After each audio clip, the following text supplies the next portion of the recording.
Today we're doing a panel all about kind of turning your passion into a business. This group of women up here has definitely done that. I've dabbled in it myself as well. And so, I'm hoping that there's going to be some great takeaways here for anyone on kind of any level or any stage of their career, whether you're just getting started or maybe whether you're already in it. So to start, and Pia, I'm going to go all the way down to you. I feel so far away from the group. I know. It is. Stage is bigger.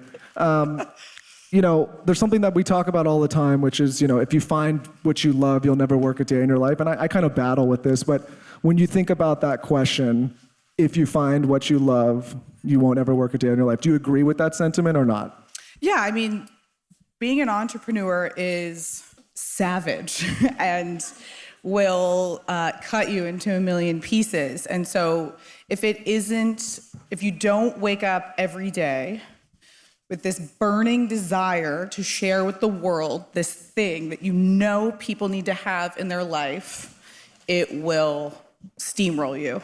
You just have to have that drive. And there are so many ups and downs, and so you need those rewards to outweigh all the horrible things that are gonna happen along the way. And I think those rewards are so good that you forget all it's like having a fucking baby. Because you forget all the horrible things that happened when the baby comes, and then somehow you do it again, and it's insane. And that I equate that to the passion I have for all the work that I do. You forget the bad stuff, and you're like, this is my purpose. Amazing. Sif, I'm going to you on the same vein. I met Sif and her lovely husband, Nish, where are you, Nish, a few years ago, and what you guys have done with Array is absolutely incredible. When you guys think about the challenging moments, how have you thought about being able to persevere?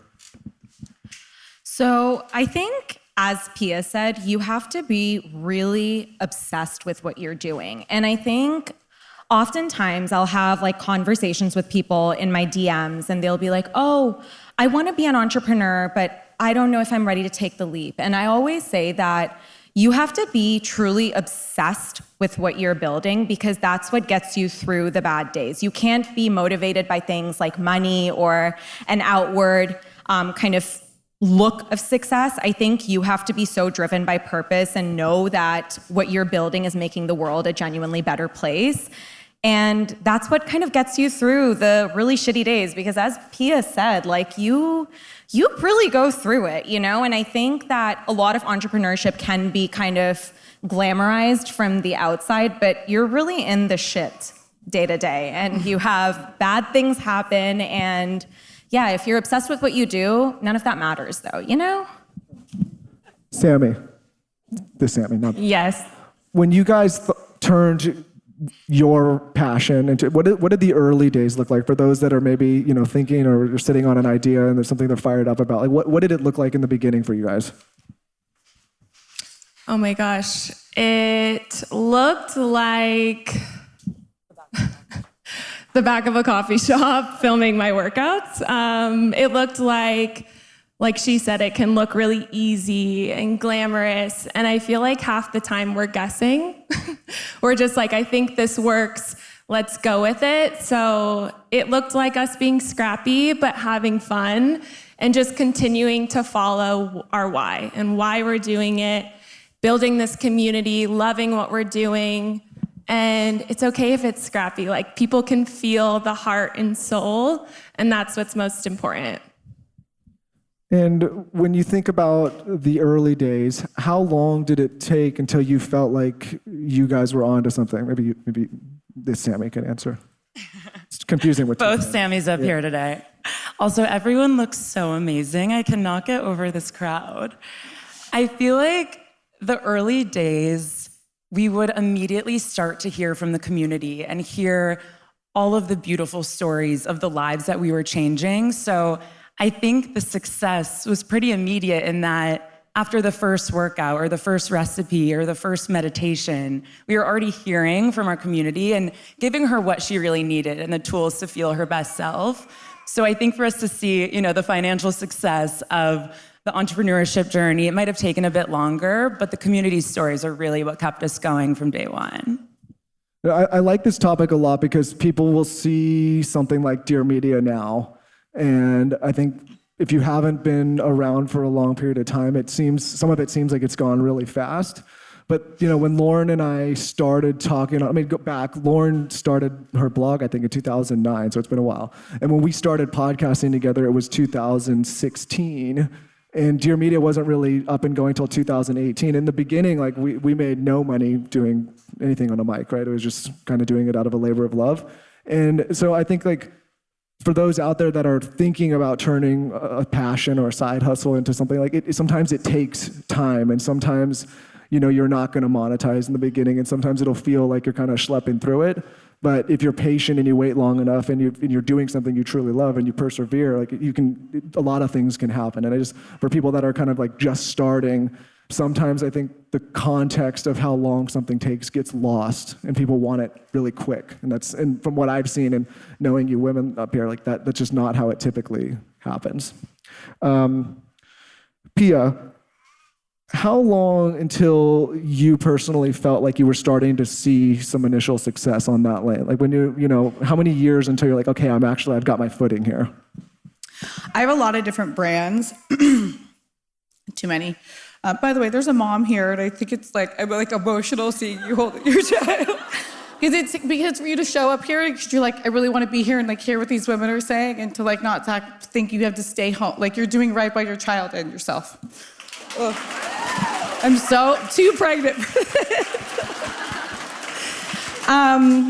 I hustled and scrapped and did a lot of different jobs in New York, which led me to being the brand manager at Reformation. I started the Reformation Instagram. I came up with the RefBabe hashtag and had no plan. I just kept my head down and worked really, really, really, really hard.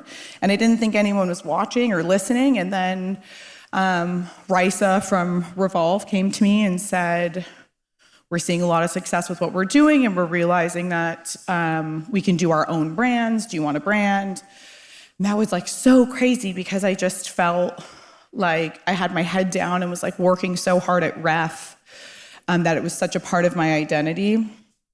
And being able to launch LPA with all the work that I had done before, which was internships. I worked at People's Revolution doing PR. I was a waitress. I had learned so much from all the jobs that I had that I was able to launch a brand. And now there's so many brands, which is amazing, but at the time it was a big deal. So to be able to know production, to put an event on, to be able to have relationships with influencers, to have relationships with media, to have a design background, to know what the social strategy should look like, I earned it. And so when LPA launched and it was successful and still is 8 years, this is my 8-year anniversary of LPA, will be in August. Oh, thank you. I was a hot single party girl when it launched, and and I'm married on my second kid, and so the clothes have definitely changed. But that's all stuff that we apply to our businesses. And it just was these aha moments where we were oh, that works. But the thing is media changes so much, and what works changes so much. And so you also have to be very available for what's right for the specific brand that you're working on, and what are people doing in these little microcosms that are happening on Instagram, and be I don't need to follow what that brand is doing because that brand is doing it. Now we have to pivot. So we are in a weird time because everything can be anything. And so you just have to be able to be malleable. But that was LPA launching. I was damn, 10 years of working in this industry, and I deserve this, and it worked.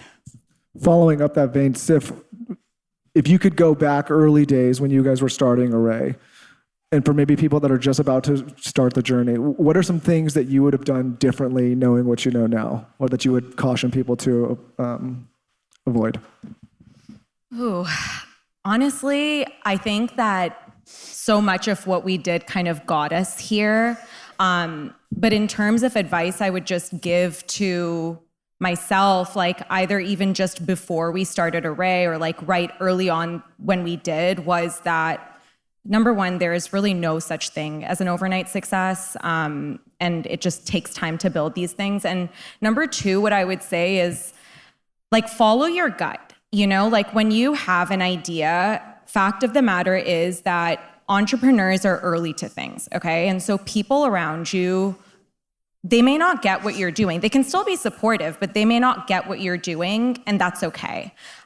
So I feel like whatever that idea is, to pursue it regardless of who gets it and who doesn't, and just go to market with a minimum viable product. I would say that's really, really important. And I think like that's something that Nish and I did really well. I've talked about this before, but when we got the first iteration for our like boxes for the product, and this is after we had worked so hard on the branding. We got like 1,000 units, which was our minimum order quantity, and we were ready to like launch with it. And the box came back and it was honestly shit. Okay, color was off, and I'm like a branding girly, so I was like, what the heck is this? Okay, and at that moment, we had a choice to either literally like redo the whole thing and set us back for months, or launch with it right away. And I remember I'd just come back, or I was in London when I got the news of this, and I was doing an interview on for a podcast with like another founder, and I showed it to her, like a picture, because Nish sent it to me, and I was like, do we just redo the whole thing? And she's like, are you crazy? Go to market with this first. No one will probably notice that it's like not where you need it to be. And secondly, if you just keep waiting around, like you're delaying yourself. And so now our thing is that you go to market as quickly as possible when you believe in the product, and then iterate. So I would say like that's really important advice. And honestly speaking, I think we could have even launched sooner than we did had we taken that advice. So that, and like constantly being open to trying new things and failing if sometimes things don't work out, like an initiative or whatever. Yeah, I would say like all of those things. Sammy, speaking of, launching and worrying about kind of how it's going to be received, how did you guys kind of block out the noise early days, people that were in not only just your personal life, but that were maybe following along, that maybe didn't understand what you were trying to do, or kind of didn't maybe believe in what you were trying to do? I feel like when we first started, people would be like, the space is so saturated. Like you can't do another wellness platform. It's so saturated. And I believe that anything that is placed on your heart is meant for you. And so you really have to go to that gut. And to be honest, I would like clear out the noise of anyone who is giving you feedback that isn't cheering you on. And also pay attention to who's giving you feedback. A lot of the time, it's people that aren't chasing their dreams, or are scared, or living in fear. And I feel like we kept coming back to who is supporting us, and are they people that we look up to, that we want advice from?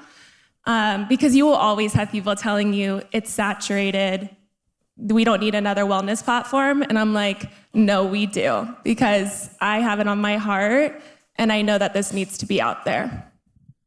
Following up, I'll stay with you for a second. What do you think made it stand out? That was, because if it was quote unquote saturated, how were you able to kind of break through some of that noise? The Sam or me? Either one. I have another one for Sam, but either one. I feel like we broke through the noise by being us. Like, no one is you. Like, truly, even if you look to your left, this is my best friend, we're still different, but like, no one is you, and that is your superpower. And you have to religiously remember that. And as you like truly look at yourself in the mirror and say that, because again, there are different platforms out there, but my soul is specific, and I have something on my heart, and I'm gonna share it, and I know that it's gonna hit every single person it needs to, and my story is different than a lot of other people's too. So you just have to remember that like you really are the only you out there, and people need to hear from you, and it's gonna connect to the people it needs to connect to. Yeah, I think just to piggyback off of that, we repeat to ourselves every day that no one is you and that is your power, because it genuinely gives you the permission to show up as you and to not be anyone else. And I think in this space, there's a lot of amazing people and brands doing amazing things that reflect them, but they don't reflect us. And instead of doing what they're doing, we show up as us. And no one can take that from us. And no one can do that either, because that's only a reflection of who we are and what we can bring. So yeah, if you're ever doubting yourself, repeat, no one is you and that is your power, and that'll give you all the permission you need to step forward. This panel up here is obviously a group of very confident women. We'll stay with you, Sammy. When you were originally starting and you were looking for that confidence, one, what did you do for yourself? But two, for anyone that's sitting out there, maybe they're scared to take the leap or they're, holding themselves back or they're waiting for the right moment, like, what would you tell those people in order to get them to kind of take the leap and start the thing? I love this question.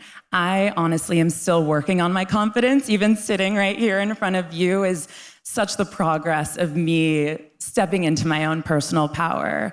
And I think 9 times out of 10, we're the ones projecting our own limiting beliefs. So don't be the one who's blocking yourself from what you want in life. You are so deserving of whatever is placed on your heart. And I've realized that anything that's ever gotten in my way was a thought to myself from myself. So block out your own noise. Literally look at yourself in the mirror and recognize your power and step into it so boldly. And again, in a way that only you can because you are you. This one's gonna be a little bit of a rapid fire. We'll just go straight down the list. I'll start with you, Pia. What do you think the best piece of business advice you've ever received is, if you can think of it? They've changed so much because the landscape has changed so much. My initial gut reaction wants to say, like, fuck it. Like, just go for your dreams. Like, it's all not that deep. Like you said, like, we hold ourselves back so much. And if you're not going to do it, like, somebody else will.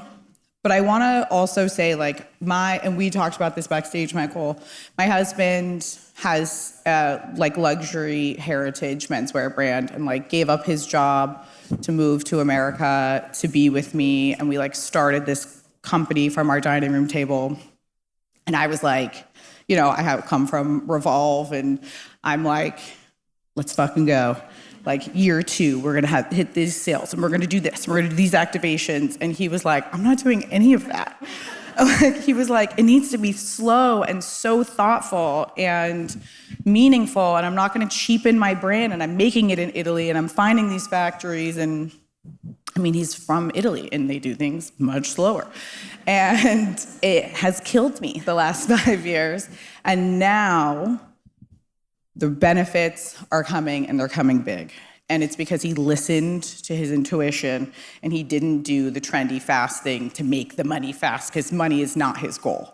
And that has changed my perspective on everything. And I think that's really important because it doesn't matter like if you're like, we raised this much and this is happening and all that noise, like if you sell your company one day, like then what are you gonna do? Then you're sitting there and you're like, wait, like now that's over, like what's next? And it doesn't need to always be what's next. We can sit in what we're doing and make it genuine and last long and be more heritage. And that's like where I'm at right now. I love it. Sif? Revenue solves all problems. It's a little bit of a different answer than Pia gave, and I do agree. I think being thoughtful and never degrading your brand is incredibly important, but I do think that when you start a business, there is this myth that you have to raise all this money and that's the only way to succeed. Honestly, revenue solves all problems, and this was a piece of advice that we were given really early on that Nish and I still talk about. Aiming for profitability and aiming to make your business something that you can run for as long as you choose to run, whether that is forever, passing it down generations, or selling it one day, or IPO, whatever it is that you want to do with your business, making sure that you are running it in a healthy and sustainable way solves so many problems. Wait, I have to interrupt you because the richest woman I know said to me one day, just be profitable. And I was like, easy for you to say. And she was like, no, you don't need 1 million people. You don't need all this money. You don't need all this debt. Just be profitable. No, it's like this is the wisest, most sage advice. And I feel like I don't hear it often enough, but it really does solve all problems. I would say you are as great as your team. I can't do what I do without my incredible team. And I have thought about every single person that is a part of it. We have poured into our culture, and the way that I get to continue to have fun, the way that I get to continue to enjoy my passion on the days that you're like, what the fuck am I doing? Is because I look around at my team who I absolutely love. It's truly a family. We're pouring into each other and they pour just as much back. And so I think your team is actually something you should deeply, deeply, deeply think about when you're thinking of your business. I love that. And I said that for, sorry. I was on the phone with my dad before this today, and I feel like in life we all have that person we can call who's just safe. And luckily my dad is that for me. And we were kind of just laughing, you know, I'm his baby girl and I'm getting up on this stage with my best friend and other women who I look up to so much, and men. And he goes, you know what, Sammy, fake it till you make it. And I'm like, you know what, Dad, I feel like I kind of have made it. And it's this really beautiful point in your life where, again, you get that confidence that you can give yourself. You look at yourself in the mirror and you say, you are here because you are yourself and you are so deserving of this moment. Be honest in business, be transparent in business, but be you in business. Don't forget to show up as yourself. I think in life, I've witnessed so many people having this work-life dichotomy. There's someone in life, and then they show up as a completely different person in work. I'm kind of on the other side of the spectrum where I'm like, be you in all that you do, and it's going to reflect so beautifully in those facets, in work. Don't just be fun outside of the office. Bring that fun into the office. Work can be really fun. You can work with friends, guys. Like, it all can be what you want it to be. Just have that trust in self and lean into yourself and show up as her or him.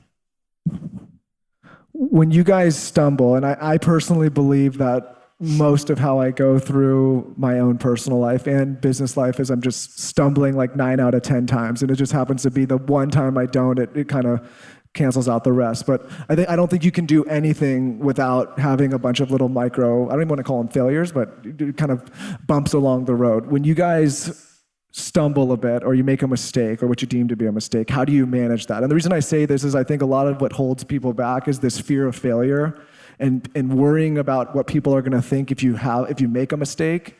And from my perspective, I just don't think it's possible to do anything in an entrepreneurial vein without making a ton of mistakes. So I think it's just all about how you kind of correct those. So we'll go down this way this time. How do you think about that when you maybe make a blunder? When you make a mistake, because it's inevitable, we're human, we are not robots, and that's why we're able to build the businesses we do. When you make a mistake, admit it. Don't try to bury it. See it face on, take on those challenges. And I think a lot of times it's our gut reaction to avoid it, to pretend like nothing happened, to maybe, put a Band-Aid on it. I'm the one saying, no, let's discuss the mistake. Let's understand why it happened so it's not gonna show up again. Yeah, just because we're in business doesn't mean we're not human. I can list many mistakes that we've made. We forgot our first Black Friday, like literally the biggest day of the entire year. In our first year of business, we're like, I'm not joking, 24 hours before, we're like, it's Black Friday tomorrow, and we have nothing. So you kind of just have to remember that you are a human being in this business, and there is no perfection, just like there is no perfection in life. And I've had to let go of a lot of that perfection, and I honestly feel like that's allowed me to be more me in the business, and it's allowed me to really evolve as a businesswoman, as a person, to grow within the company, because a lot of things will shift at you. We one time had sweat outfits that dyed people's bodies blue. Like, it's just like, you kind of have to just run with it and just be like, we are human beings, we're doing the best we can, and there's so much love behind it, and that's all that matters. So I actually have two thought processes here. One is a tactical and one is a mindset thing when it comes to mistakes. I think with the mindset portion of things, something you realize really early when you are building a business is that the things in year one or like month one or whatever feel like they will kill you and you think everything is going to kill you. Probably isn't. It's just not that big a deal. And I think your tolerance for, what really is like a crushing you mistake, I think it just goes up. So like your threshold for what you're able to handle goes up. And for me, I've become very stoic in my approach to, mistakes and things going wrong, because I think it's just a part of the job description. This is what I signed up for when I decided to work on a business. I signed up for me being the leader and unfortunately mistakes happening and things going wrong that are sometimes not within my control, and that's okay. Tactically speaking, when there is a mistake that's being made, of course, owning it and trying to approach it. And number one, like, how can we move on from this in the quickest way and the most efficient way? And always, I guess, like, approaching it with kindness. So even if, for example, like within our team, someone makes a mistake, I'm not out there shitting on the person. Like, why would I do that? You know, like, they probably already feel bad about the mistake they've made. So approaching it with kindness. If it's ever to do with a customer, you know, being really transparent and kind and over the top nice. Like, there have been mistakes that have been made and a customer sends in a really angry email. And I remember, like, year one, Nish and I were the ones who were answering every single email that came through. Customer support complaints would come to Nish's phone, you know? And so even though someone was like really angry, we would respond with the most kindness, killing with kindness, essentially, and just like admitting that you're human. I think people sometimes tend to think that, like, oh, like the person who's owning a business or runs a business, they're untouchable, they're like not human. No, we're human, you know? And so owning that and then moving on in the quickest way possible. Mistakes build grit.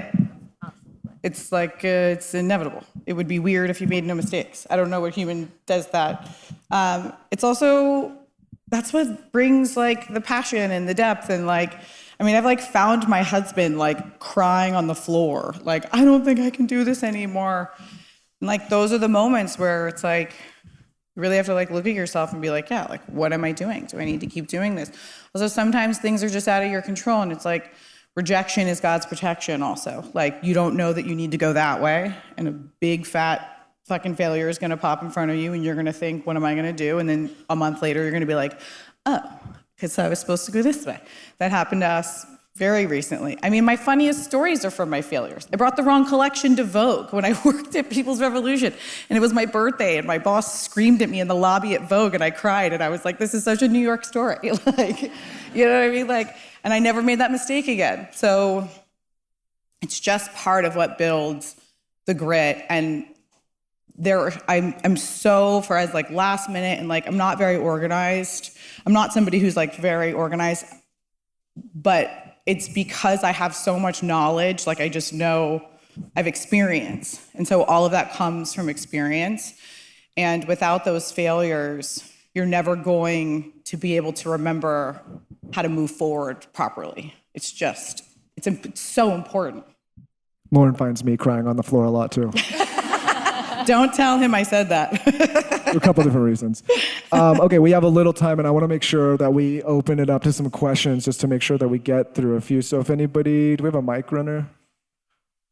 I'll let you, maybe you guys can pick who you want to, or I'll pick. This is the first one I saw right here. Yep. She'll bring you a mic. Just scream really loud. Hi, I'm Kat from Miami, everybody. Pia, I have a question for you. Hi. Hi. I know you have so many brands that operate at such a high level, and you're an incredible mother and wife among probably so many things. And I just want to know how you balance all of these different roles in your life and how you pour into yourself to make sure you can fill everyone else's cup too, in business and in family and life.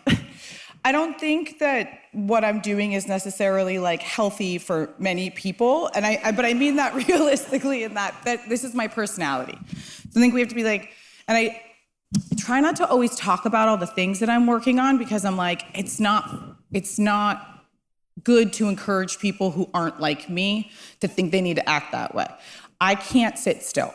Like, I gave birth to my daughter on Tuesday. On Friday, we were out to dinner. That's kind of fucked up, right? I should have been laying in bed, but I was like, I gotta get out of here. And so it's very specific to me. I have severe ADD. I cannot, if I have one thing to do that day, I will not get it done. If I have 10 things to do, I will bang through them really fast. It's just my specific personality. In terms of why I'm working on so many things, it's a lot of logistics. Are people gonna buy LFPA from me when I'm 50? Probably not, right? It's a cool Revolve brand. So how am I gonna pay for my kids' college and school when I'm in my 50s? Well, I'm gonna pivot and build a heritage brand with my husband, which is our olive oil company that we're moving into pantry and home goods, and we'll have a cafe and a restaurant that'll be more age appropriate. I would like my daughter working there one day. You know what I mean? So I'm trying to think like really strategic and long term about like what my passions are. LPA was like so good for me when I was in my 20s, and it still is really great. I'm going on an LPA trip next week to Sicily to show my new collection, and so excited. But I also feel like I'm aware that there is a cap there, right? And so I'm very long-term goal-oriented. And so my husband's brand and Baroncini also sit really nice next to each other. Those are brands that can support each other. So that's like the podcast, the influencer stuff, like all that stuff, like that's like how we pay our bills, and it's how I can connect with my audience, and it's stuff that brings like so much joy to my life. But I'm very aware of like my long-term goals, and that's why we're doing more things. And it's all things that are authentic to me. You know, we cook, we sit down. Speaking of like Baroncini and like filling my cup, like I was telling Michael, like, or someone, a girl made these necklaces for me and dropped them off 2 nights ago. I'd never met her before. And we were just sitting down to dinner, and Davide made pasta, and I made a big salad, and my mom was there. We opened a bottle of wine. She sat down and had dinner with us. And she was like, "Is this normal?" And I was like, "Yeah." Like, there's no computers out past 7:30. We sit down, we eat dinner together. That's what life is about. I'm not gonna look back on my memories and be like, I'm really happy I did that spreadsheet until fucking midnight. I'm gonna look back and be like, I had a really great relationship with my mother who lives with me, and like when she's gone, I'll have no regrets, right? We gotta keep it a little realistic about being a human and having real life experiences, because it's not all about like all this other shit. It'll all happen, you know? Thank you for asking me a question. Maybe right there. Yeah.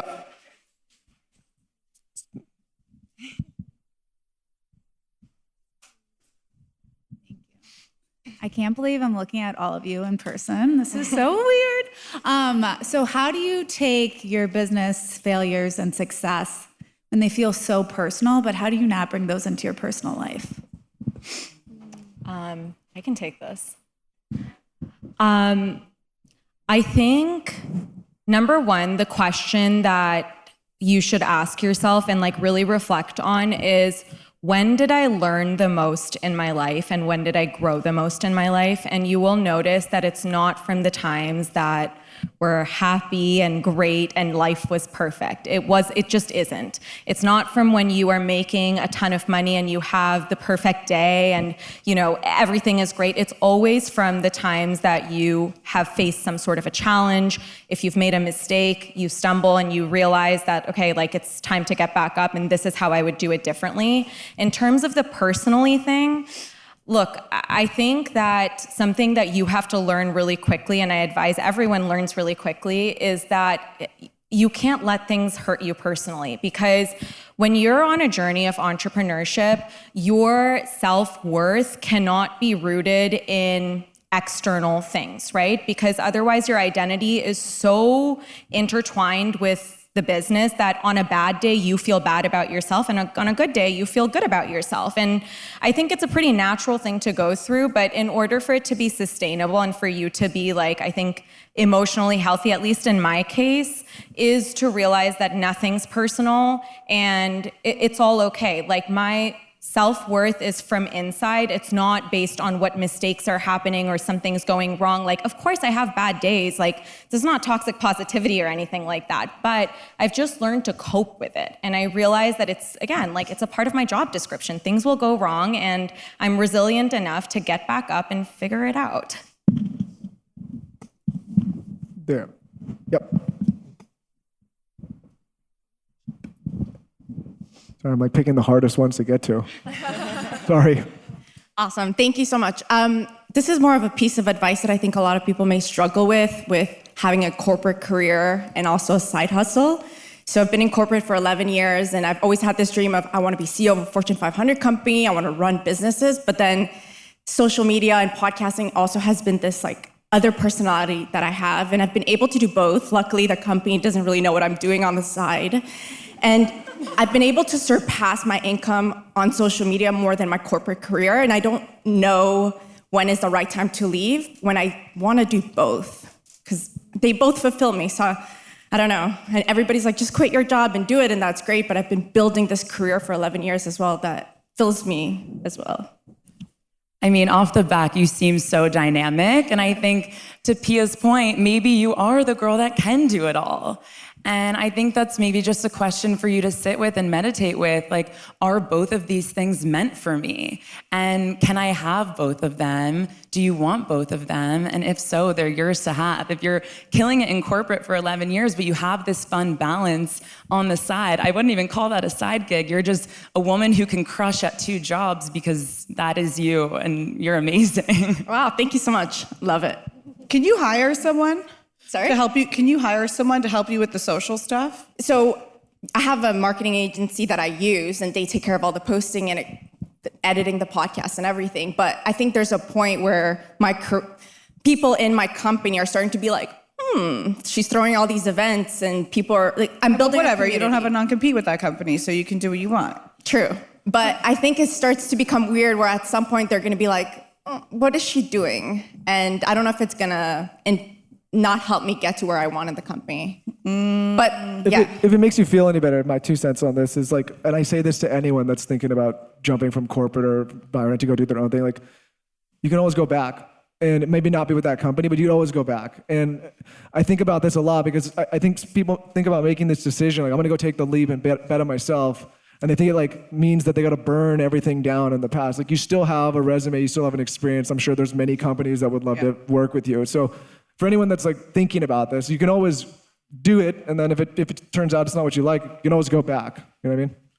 So Great advice. Thank you so much. I picked one close. I felt bad for the mic runner. Hello, is this on? Okay. Hi, all. I have a question, especially for Sif and Pia. I'm a co-owner of a creative agency, and we work with a lot of CPG brands. And something that we see time and time again, and as I'm sure many founders in this room can relate to, is what I like to call shiny object syndrome. We want to do all the things all at once, and it's hard to prioritize because we get excited about what we're doing and the passion that we have for our business. So how do you, in your business life, kind of narrow in on your priorities to focus on what's really important right now, and then you'll get to all the things like on the list eventually? You go first. Okay, so I think being really, I guess, intentional about why you want to do what you want to do and knowing that you don't have to do all of it all at once. So obviously now, like, we have an incredible team and kind of everyone talks through everything before we make a certain decision. And typically, like, I think having other people and kind of going through all of the different scenarios and talking through it before making a decision is probably the best thing to do. Also, for me, what's been really helpful is having someone like Nish on my team, because I'm a creative through and through, but Nish is very, like, he's someone who's really like from the operational side, right? And so his brain works in a different way. And so if I ever get carried away, especially when in the early days of the business, now I don't think like that anymore. I'm a lot more streamlined in my approach. But back in year one, you're just learning and you want to do all of the things because all of the things seem really exciting. I think having someone whose brain works in the opposite way, and it's like, this is actually how you're going to prioritize, and like, this is what I think that this will lead to, is really helpful. So when you are thinking of like, okay, like, I want to do this initiative, really ask yourself, okay, like, if I do this one, what will it lead to? What will this one lead to? And kind of having like a method to kind of narrow down on what you want to do. But at the end of the day, I think just knowing that you can do everything, you just can't do it all at once, and that's okay. Things that are like shiny to me that distract me is like watching what other people are doing on Instagram.